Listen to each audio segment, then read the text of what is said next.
Bonjour à tous, bonjour chers parents, je vais vous parler de l'école à la maison. Il me semble que c'est le sujet d'actualité en ce moment. Alors l'idée, c'est pas de faire l'école à la maison, mais l'apprentissage à la maison. Je trouve que c'est très important. Parce que si vous faites l'école à la maison, vous allez transférer à la maison toutes les difficultés de l'école, toutes les ressources de l'école bien sûr, et certaines vous ne les avez pas parce que vous n'êtes pas prof, parce que vous n'avez pas appris ce métier. Par contre, vous allez pouvoir transférer un certain nombre d'avantages, de qualités qu'ont la maison. La maison, elle a quoi comme qualité? On peut jouer, on peut apprendre, on est en interaction avec quelqu'un qu'on aime, votre enfant est en interaction avec quelqu'un qu'il aime, on est en individuel. On peut lâcher la pression totale sur la note, sur l'évaluation, etc. Et là, du coup, ça devient des ressources.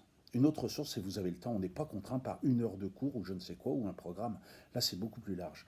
Les professeurs vous envoient à la maison des indications, des idées d'exercices qu'ils feraient en classe et à vous de les adapter, en passant par le jeu, en passant par la relation, une relation belle, une relation de confiance. Et ça, c'est important. Également, je vous invite à ne pas vous centrer sur le résultat, mais sur le processus. Pas sur l'arrivée, mais sur le chemin. Comment ça? En posant des questions, en travaillant sur la métacognition, je vais vous expliquer. Une, une heure de cours, vous commencez par un temps d'intériorisation, un temps de relaxation, un temps de respiration. Faites éventuellement 3, 4, 5 minutes de cohérence cardiaque. Juste un temps où on se replie sur soi et on se met en condition. On évoque ce qu'on a appris, on fait émerger un très beau souvenir. Et là, on prend 2 minutes, 3 minutes.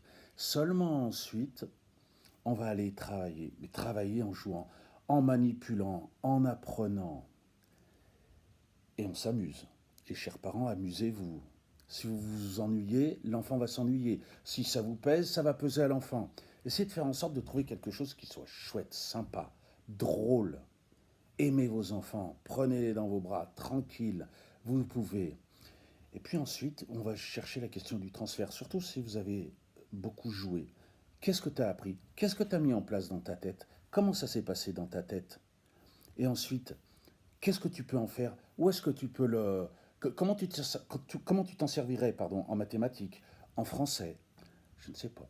Faites-leur envoyer un mail, faites-leur écrire à leurs grands-parents, à leur oncle et tante, etc. Et là, vous avez des belles activités. Et là, c'est super. Et parfois, ça marche pas, et je vous expliquerai quand ça coince, comment on peut faire éventuellement.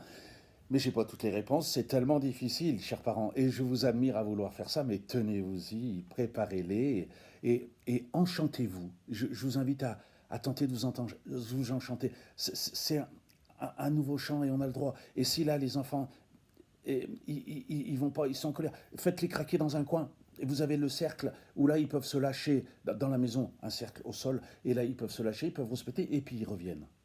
Et on va y arriver, et on va y arriver ensemble. Et je vous donnerai d'autres trucs si je peux, si j'en trouve, etc. la prochaine fois. Bonne journée à vous, bon courage, je vous embrasse tous très fort.